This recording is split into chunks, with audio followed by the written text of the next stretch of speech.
Hello, welcome to my channel. Are you ready for today's story? Pull up a chair and let's get started. The first influencer to go missing was Rhythmic Riley, the dance queen of Atlanta. She had over 500,000 followers across all social media platforms, and she was known for her energetic Afrobeat and hip-hop routines. Her rise to fame, though quite sudden, wasn't easy. Though popular and at the peak of her career, her confidence dwindled by the second.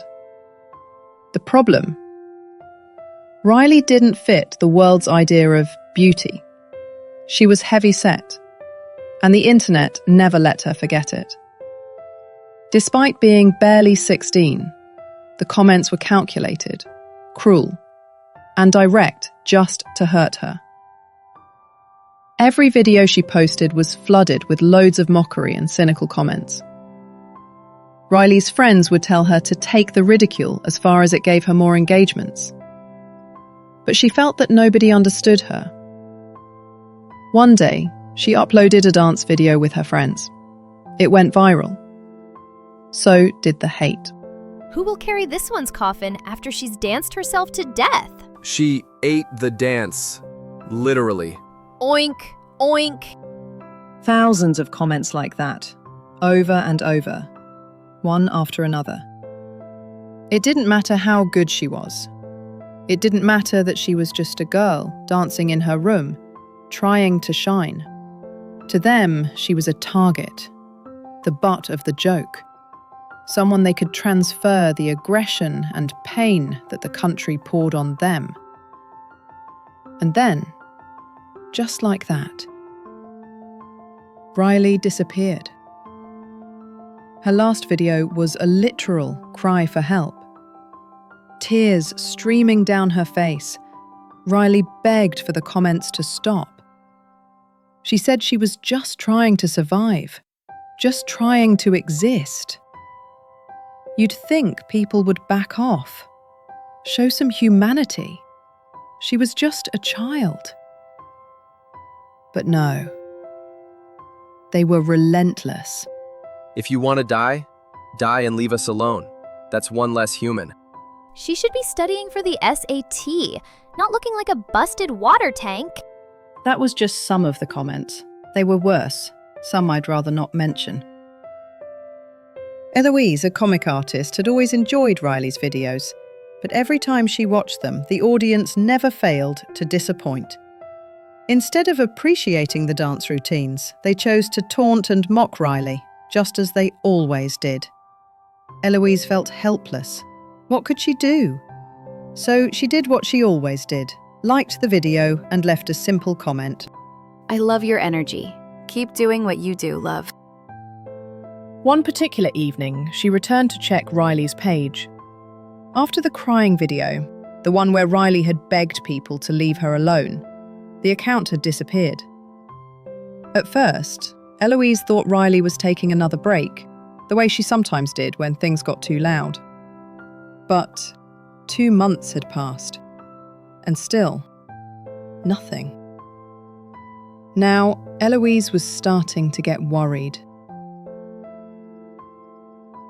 The second influencer to go missing was Junior Blaze, a 17-year-old gamer with about 300,000 followers. He was live streaming his game one night when his mum burst into the room mid-stream, yelling at him for not doing the dishes. But she didn't stop there. Right there, on live video, she aired his private life, shouting that he still wet the bed. Her words were cruel, loud and unfiltered, and the internet ate it up. No one cared that the mother might have spoken out of anger, or if what she said was true or not.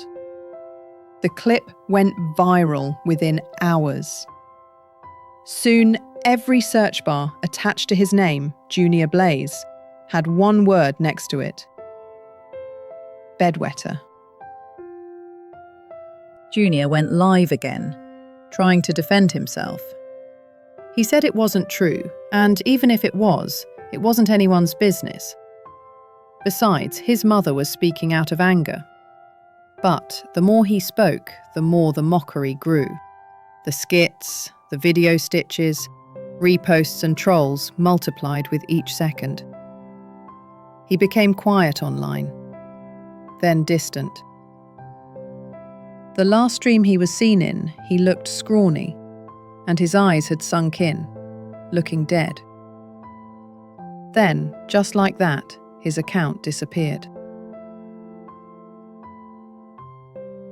Eloise was scrolling through her phone when she noticed the trending topic, #bedwetter. She was disgusted. Teens and full-grown adults were teaming up to troll and bully Junior Blaze. It had been trending for more than a week. She kept thinking it would die down eventually. But even if it did, what about the damage it had already done? The harm it had inflicted on someone still just a boy. Out of concern, she searched for his profile. But it was gone. Completely vanished. Eloise told herself he was taking a well-needed break, because honestly, she wasn't sure how he was holding up. Eloise probably wouldn't have noticed the pattern. Not until her cousin, Ephron, better known online as Effie the Fine Boy, went missing last week. A prank video his girlfriend posted had gone viral everywhere. She'd recorded him crying and begging her not to break up with him. And the internet devoured it. And him. Simp of the year. He probably begs girls for sex. Manhood revoked. Family must be embarrassed to have him. Shame, shame, shame. Embarrassment. The comments came fast and brutal. No one cared that Effie was just 18. Eloise remembered her conversation with Effie one night.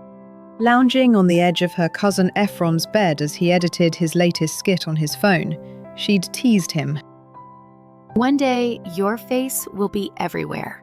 On a billboard, rapper, maybe in the grocery shop. And you'll still be in your room, sketching cartoons and avoiding fame like it's the plague. I mean, why would you not want to be famous? Fame doesn't feed me. My comics do. But likes? They make you feel giddy. Admit it. She rolled her eyes, but they both knew it was true.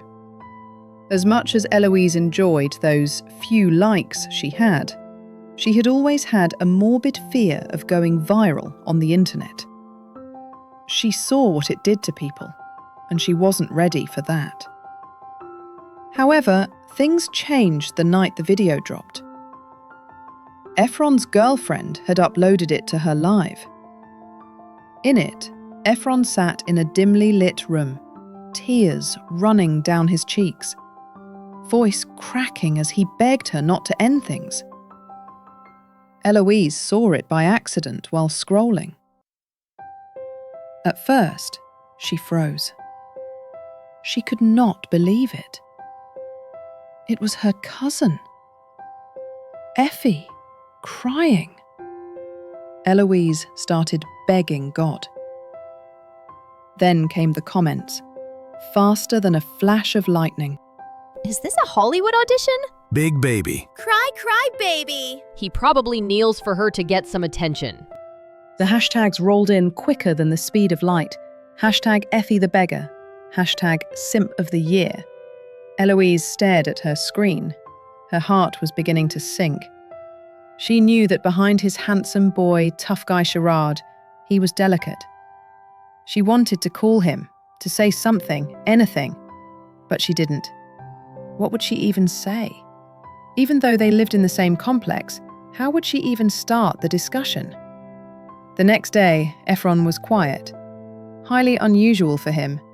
He didn't post, no voice notes in their group chat, no skip teasers, nothing.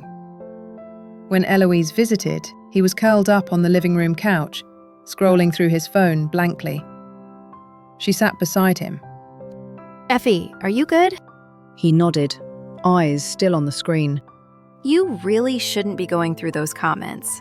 People are eating you raw. I just want to disappear for a bit. That's not funny. I'm not joking. That night, his Instagram was gone. TikTok? Wiped. Twitter? Deactivated. Even his YouTube banner had vanished. The next morning, so had Efron. His phone went straight to voicemail. No one at school had seen him. He wasn't at home, and no one knew where he'd gone. Panic set in. Adults were shouting. Auntie Grace, Efron's mother, his only parent still alive, was on the phone, trembling hands holding the police line. Neighbours whispered at the gate, half curious, half pitying.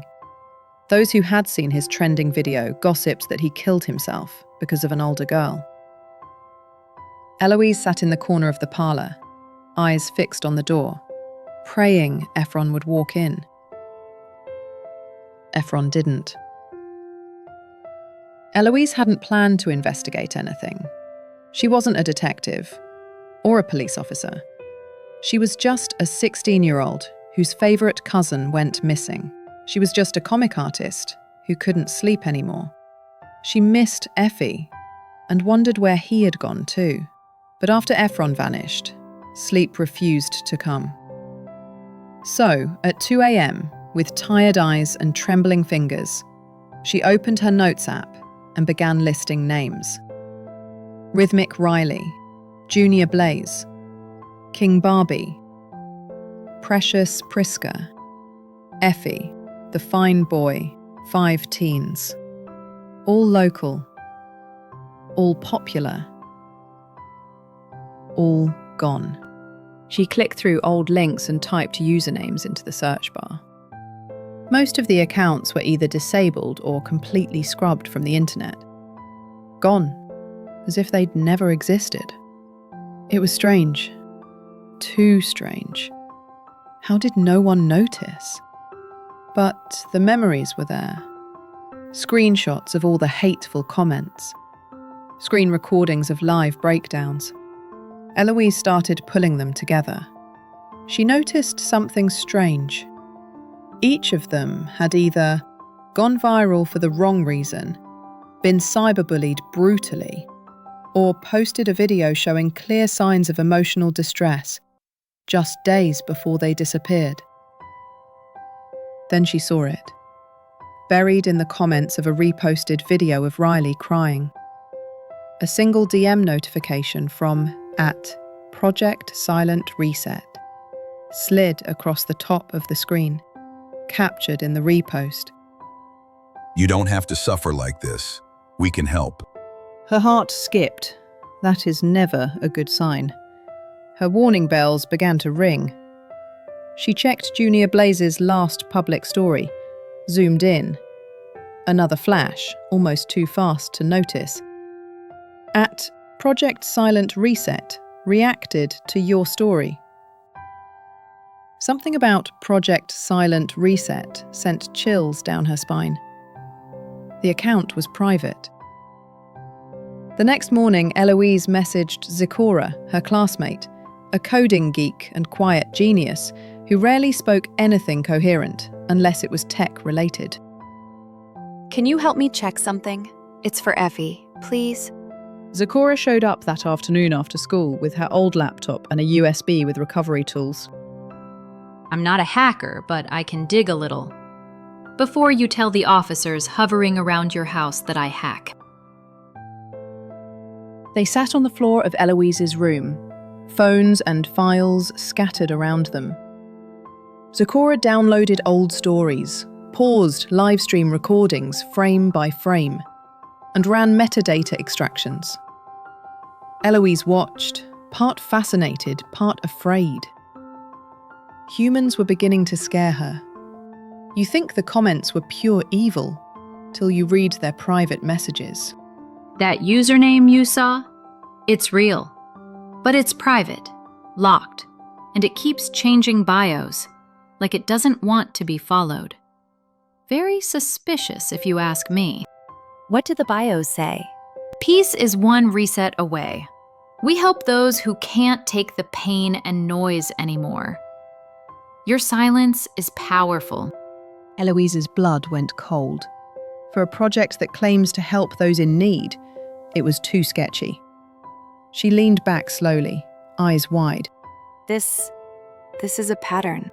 And I think we're the only ones seeing it. Eloise didn't know what to do. She could not just start accusing Project Silent of whatever she felt was going on. Besides, she didn't know what was going on. Eloise had had enough. She had to express herself the way she knew best. She opened her sketch app and started drawing. Not another comic strip about school life or funny crush moments, but something raw, something that would slap people across the face. A page filled with heavy ink lines. A teen crying behind a phone screen. Words like clout chaser, fat, failure, simp, stabbing them from all directions. The final panel simply read, "They laughed until I disappeared." She posted it with the caption mentioning the 5 teens who had gone missing from the media. This isn't just content, this is pain. If you can't support someone, leave them alone. It didn't take long. At first, the comments were positive. So powerful. Thank you for saying this. You're so brave. Then, the tide shifted. Oh, please. Now you want attention? You just want to go viral off your cousin's pain. Clout chaser alert! You'll be next. Don't worry. One account commented simply, Reset, coming soon. Eloise's hands shook as she scrolled. Her chest tightened, her vision blurred. She was panicking. She dropped her phone and curled into herself on the floor. A high-pitched ringing filled her ears. Her breathing grew shallow. She was having a full-blown panic attack. She sat there for what felt like hours, trying to ground herself. Eventually, she pulled her phone back toward her and hovered over the delete account button. She didn't press it. Effie would be disappointed in her. Later that evening, a DM popped up from Ivy, a 13-year-old fan who often reposted her comics and messaged her with kind words. Hi sis, sorry for disturbing you, but I think something's wrong. Someone just messaged me from this page. They said they help people who feel broken online. It gave me chills, so I decided to share it with you. Attached was a screenshot of the message from @ProjectSilentReset. You're too young to carry this pain. We can help you disappear from the noise. Eloise's heart dropped. Who were these people? They weren't just targeting the viral kids anymore. They were preying on anyone vulnerable. And that's when she knew what she had to do. She picked up her phone, opened her story, and typed, I'm tired. I just need peace. Logging off for a while. Can't take the pain any longer. She added a dimly lit photo of her desk and her comic notebook closed beside her phone. Less than 2 hours later, the DM came in from @ProjectSilentReset. We've been watching. We understand. Ready to reset?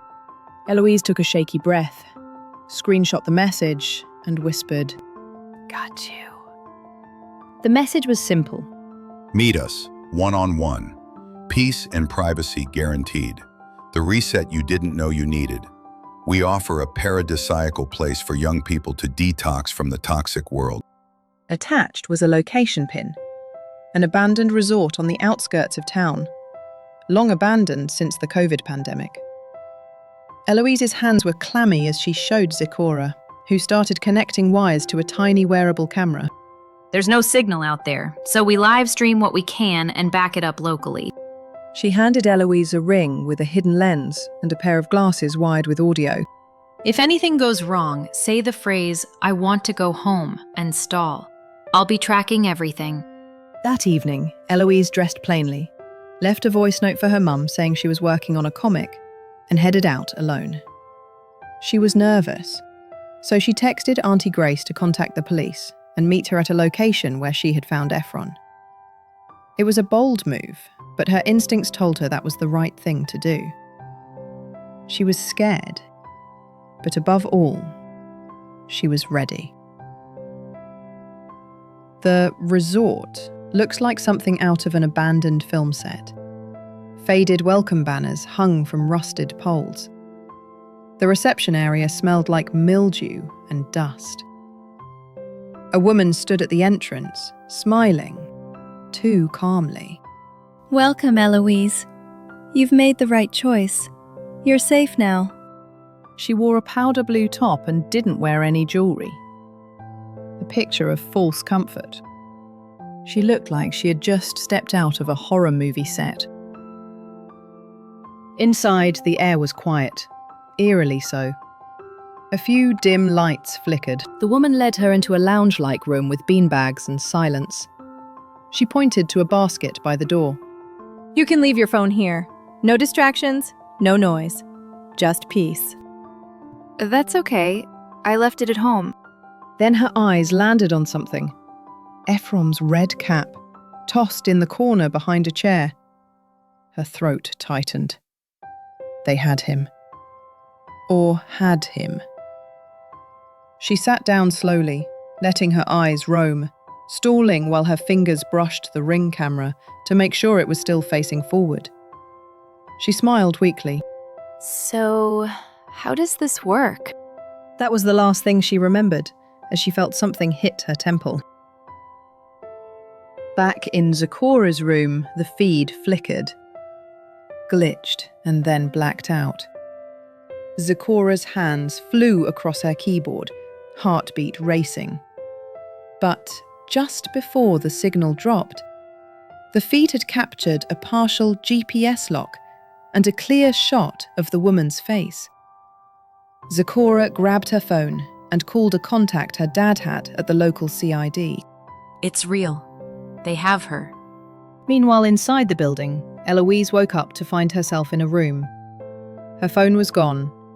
She only had her ring, which had a GPS tracker, and prayed to God that the signal was a bit stronger here.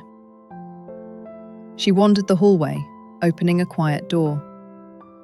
Inside, she found a dorm-like room, dimly lit with thin mattresses lined up against the walls. 5 teens, 3 girls, 2 boys, sat or lay silently, eyes glassy, some sedated. Some were looking beaten and broken. Eloise nearly cried. She swallowed it down. What was going on here? Eloise could hear kids crying and begging to go home. She was getting scared. Just as the woman returned to the hallway, leading another teen away, police lights flashed outside the building. Voices shouted outside, sharp and urgent, breaking the eerie silence of the hallway. Startled, Eloise ducked and ran into one of the nearby rooms, heart pounding. Inside, the air was musty. A girl about her age sat slumped in the corner, her eyes dull, her lips cracked. She looked dehydrated, barely conscious. Eloise rushed to her side, gently touching her face. Hey, stay with me.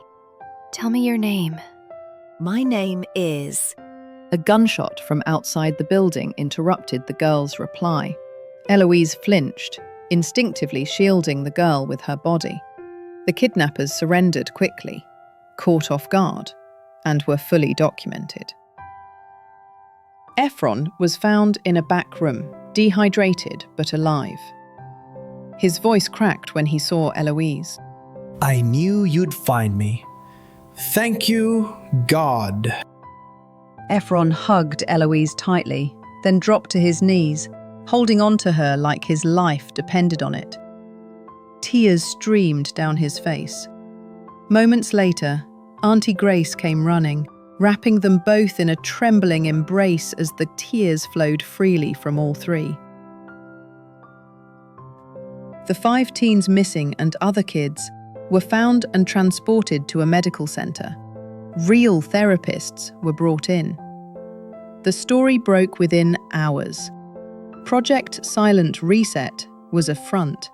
A group of predators targeting famous teens. Their victims were the broken, the emotionally drained, the ones pushed to the edge by online bullying and ridicule. They preyed on the vulnerable, offering them promises of peace, healing, and escape, both online and offline. But behind those promises were unspeakable acts. What they did to those teens couldn't be undone. Eloise's livestream footage and comic panel were everywhere. Weeks later, Efron sat with Eloise in the school courtyard, flipping through her latest comic zine. Thanks for not giving up on me. Please, you're the fine boy. You're not allowed to go out like that. I have your back, anytime, anywhere. He smiled weakly, but it was real. Efron hadn't returned to social media yet. He was healing, slowly, on his terms. But he told Eloise that maybe one day he'd tell his story himself. Tell the world what happened to him. That same week, Eloise launched a new club at school. The Real Faces, a safe space for teens to talk about social media pressure, mental health and identity. Electronic devices were not allowed. Just their sketchbooks, along with honest conversations and quiet understanding. In her notebook, Eloise drew herself. Not perfect, not polished, just real. She was sitting on the floor, holding a pen, her phone off to the side. The caption underneath read, They tried to unfollow us. We drew ourselves back.